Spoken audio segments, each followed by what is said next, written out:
षोडशोपचाराची पूजा असते त्याच्यामध्ये 6 प्रकार आहेत. कोणकोणते 6 प्रकार आहेत? पहिल्यांदा आपण काय करतो, त्या दैवताला आवाहन करतो, म्हणजे निमंत्रण देतो, बोलवतो. नंतर काय होतं, त्याला बसायला आपण पाठ देतो, बरोबर की नाही? पाठ दिल्यानंतर काय करतो, त्याचं पाद्य सेवन करतो. म्हणजे काय, त्याचे पाय स्वच्छ धुतो, पाय प्रक्षाळतो. त्याच्यानंतर काय होतं, त्याला अर्घ्य देतो, म्हणजे सुगंधी द्रव्य जे आहे ते आपण त्याला अर्पण करतो. त्याच्यानंतर काय होतं, त्याला आचमन, कोणी आलं की आपण त्याला पहिल्यांदा आचमन येतो. आचमन कशासाठी आहे? शुद्धीकरणासाठी आहे. त्याच्या तो बाहेरून आलेला असतो. तो कुठून आला आहे आपल्याला माहिती आहे का? अनेक लोकांना आशीर्वाद देऊन आलेला आहे. येताना त्यांच्या एनर्जी बरोबर आणले असले त्यानंतर त्याचे शुद्धीकरण व्हायला पाहिजे ना, मग त्याला आचमन करायला सांगायचं. आचमनाने काय होतं, आचमन हे प्रायश्चित्तसुद्धा आहे, त्यामुळं ते शुद्धीकरण होतं. आणि नंतर काय होतं की त्याला आपण स्नान म्हणजे अभिषेक घालतो, ठीक आहे. आणि नंतर त्याला वस्त्र अर्पण करतो. त्याच्यानंतर काय होतं, आपण त्याला यज्ञोपवीत अर्पण करतो, त्याला गंध लावतो. गंध लावल्यानंतर त्याला फुलं वाहतो, फुलं हार वगैरे वाहतो. आपल्या इथं पादुकांना काय वाहतो आपण? पहिल्यांदा आपण तुळशी वाहतो, ठीक आहे नाही. तुळशी हा विष्णूला प्रिय आहे आणि तुळशी हा आयुर्वेदिक आहे. त्यानं काय होतं, वातावरण शुद्धी होते, ऑक्सिजनचं प्रमाण वाढतं तिथे. म्हणून तुळशीचा हार वगैरे आपण महाराजांना घालत असतो. तुळशी वाहतो. त्यानंतर बेल वाहतो. बेल का वाहतो आपण? इतर का कुठली पानं वाहत नाही? शिवाला बेल हा प्रिय आहे. पण का प्रिय आहे? त्याचा आयुर्वेदिक जर तुम्ही गोष्टी बघितल्या, आयुर्वेदिक फायदे, तर बेल जो आहे त्या बेलापासून तुमचा BP जो आहे तो नॉर्मल होत असतो. BP नॉर्मल राहण्यासाठी म्हणून बेलाच्या पानाचा रस घेतात.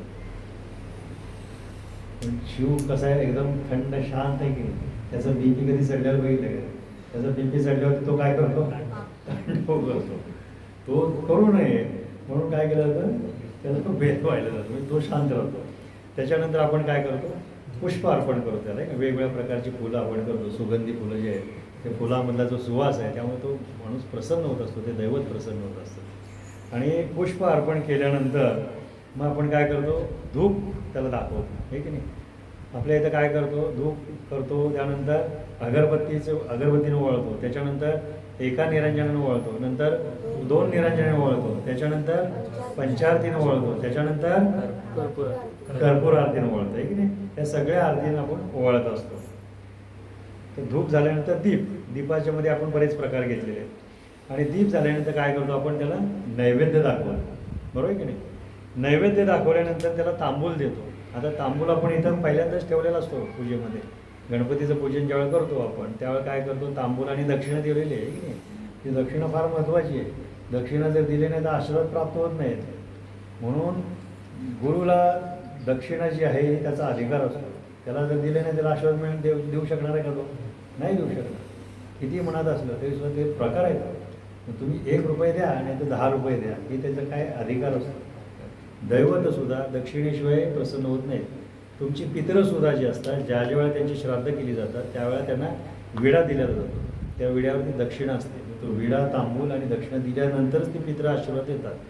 त्यामुळे कधीही लक्षात ठेवा की सुट्टे पैसे नाहीत म्हणून नंतर त्या गडगीला पैसे देऊन टाकायचे आणि त्या विड्यावरती पैसे ठेवायचे, असं करायचं नाही, कळलं का. त्या विड्यावरती दक्षिणा ही त्याची ठेवली गेली पाहिजे. तर ते, कारण त्याला आपण दैवत म्हणून बोलवतोय, त्याचे एवढे सगळे सोपस्कार करतोय, जाण्या येण्याचं त्याला भाडं द्यायला नको ना तुम्हाला.